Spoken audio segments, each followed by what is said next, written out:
If you're going to any Yu-Gi-Oh event at any level, whether or not it be locals or regionals or YCS, you need to have a plan to play against Salamangreats. Now, I know that there have been popular and powerful decks in the past, but what makes Salamangreats so unique, especially when we're looking at the local and regional level, is that the deck is so easy for budget players to build that there's so many Salamangreats at any given tournament.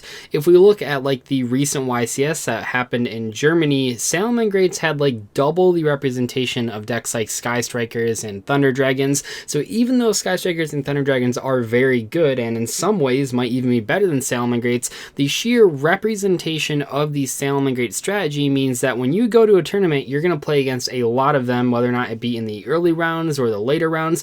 Just expect that about half your rounds are going to be Salamangreats, at least for the next couple weeks. In today's video then, I'm going to go through 5 tech cards that you can play against Salamangreats. These can be played in the Salamangreat deck if you're looking to play that deck and sort of get an edge in the mirror match. They can also be played in a variety of other decks. And what's cool about these cards is that even though a couple of them are technically part of archetypes, all of them are fairly generic in their use, which means you can sort of pay attention throughout the 5 cards I go through and sort of think, are these cards going to work in my particular deck? Maybe a couple of them do, maybe all of them do. You just have to decide which ones you want to play in your own strategy to help get an edge in that Salamangreat matchup that's so popular at any level of tournament play. First up, we have Dede Crow, a card that is good against Salamangreats at pretty much every single stage of the game, but especially the first turn. The main thing you're trying to hit with this card is going to be Salamangreat Spinny when your opponent puts it in the graveyard and then attempts to use its special summon effect. That is a really, really good way to sort of stop their combo before it even happens. Very often they need that Spinny to hit the board to start like the rank 3 engine, then summon Sunlight Wolf a couple times. That is very important to them, so if you can Dede Crow it really turns them off for the entire turn. However, it has applications in other instances. You can hit Jack Jaguar if the play really calls for that to happen, and also you can hit the Salamangreat Roar that they send to their graveyard with the Gazelle. Now, it is worth mentioning just real quick that Sunlight Wolf, the main link monster that they're using, doesn't actually target the Salamangreat spell or trap card in their graveyard when they use the effect. What this means is that when your opponent activates that effect, you have to use the Dede Crow before you know what they're adding back. The good news is that most of the time they only have like Circle and Roar engraved, so you know that if you get rid of the Roar, they don't have like another negation card to add to their hand. And the better part is that a lot of times they only play one copy of Roar in their deck, which means if you banish it with Dede Crow, now it's gone for the entire game. So Dede Crow is a really good card going first or second, but especially going second before they combo off. Next up, we have everyone's favorite Dino Wrestler, the Cyber Dragon 2.0 card that is in a lot of players' side decks right now, including Salamangreat players. And this card is just extremely good at pushing through back row. It's so powerful against decks like Sky Strikers and Ultrageist, and it kind of always has been since it was released, but it's even better against Salamangreats. You can burn through so many of your opponent's resources just by special summoning this card for free. By attacking the Sunlight Wolf, you burn the links in their graveyard, and then you contribute it on either player's turn to pop a card that sort of forces them to use the Roar activation, so with one card you burn through 2 of your opponent's defensives. In matchups like Salamangreats, where card advantage is super important, using one card to get rid of 2 of your opponent's interactions is an excellent way to grind through their board without committing too many of your own resources. The other cool thing about this card is that it's so powerful against other matchups that I talked about, but just in general, this card is really good against most rogue decks. It's just an all sort of purpose Cyber Dragon that pops cards on either player's turn.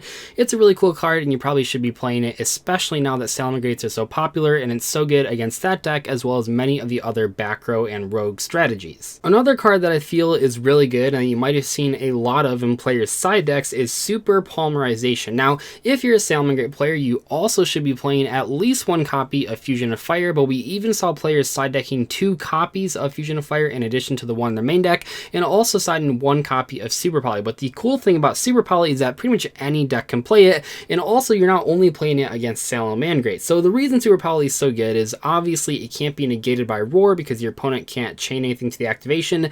That's really cool, but what it does is it gets rid of your opponent's monsters because you can just put Violet Chimera in your extra deck, use Super Poly to get rid of their Link monster, another Salamangreat monster. Now not only do you have a huge fusion monster on the board and you sort of broke their board by getting rid of 2 of their monsters, you also turned off the Roar activation because they have to control a Link summon Salamangreat monster. What's especially cool about Super Poly, maybe even more so than Fusion of Fire, is that Super Poly also has utility against matchups like Thunder Dragons because you can make the Predaplant fusion monster with one Dark monster and one fusion monster. The Thunder Dragon boards almost always end with one Colossus and then one random Dark monster, so you can always use Super Poly to break the boards of Salamangreats or Thunder Dragons.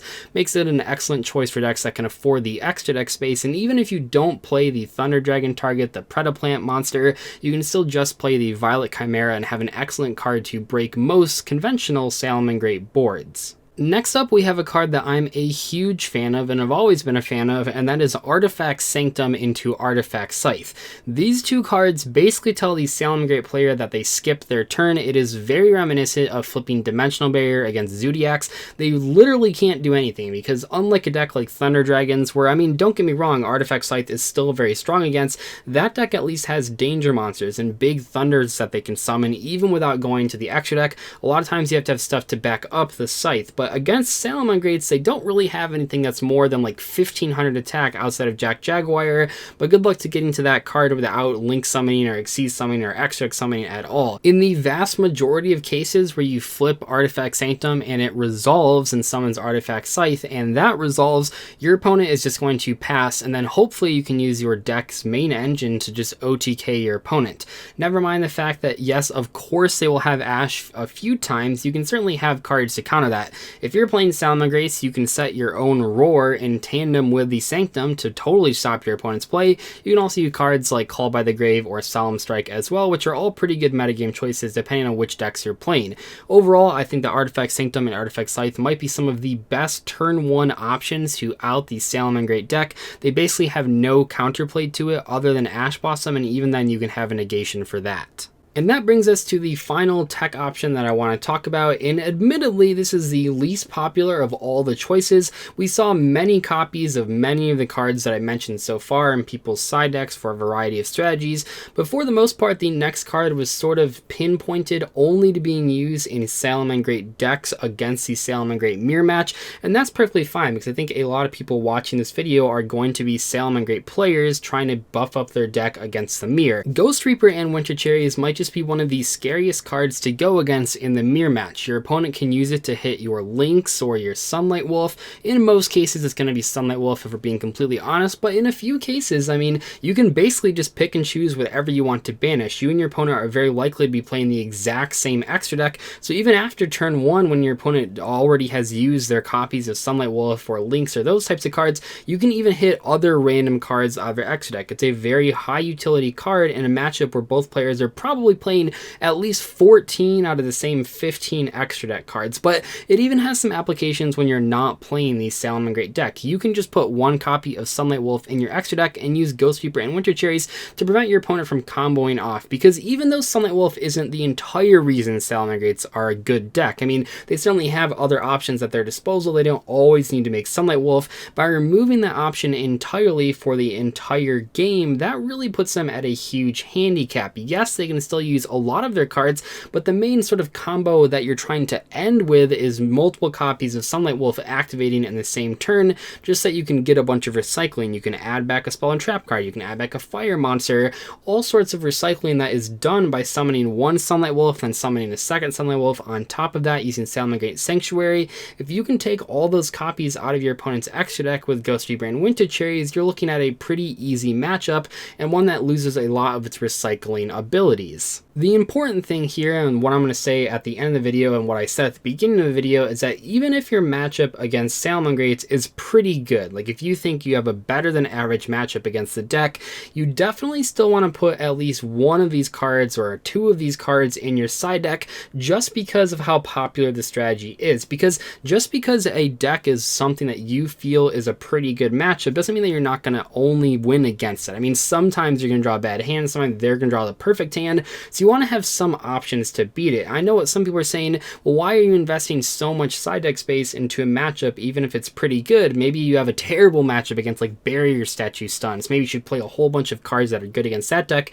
Well, the difference is that if you go to a tournament, the chances of you playing against a Barrier Statue deck is almost zero. I mean, there certainly are people out there that are playing that type of strategy, but when you think of Salamangreats, a lot of people, I mean the most amount of people at any given tournament, are going going to be playing Salamangreats just because the deck is really good and also really cheap, so you'll have very competitive players playing like decked out versions with Thanos Dragon that are really expensive, and then you'll have a ton of budget players just using the common Ash Blossoms and just a very basic build, but both decks are still doing essentially the same opening combo where they +4 and end on Salamangreat Roar, so you want to make sure you have some options to beat those decks on both ends of the spectrum, the very competitive players and the very budget players. Anyway, hopefully you guys enjoyed today's discussion video on 5 tech cards to beat Salamangreats. I hope this helps you guys out with a matchup that is sure to be very popular in the coming weeks. I'll see you later though. Thanks so much for watching. Goodbye.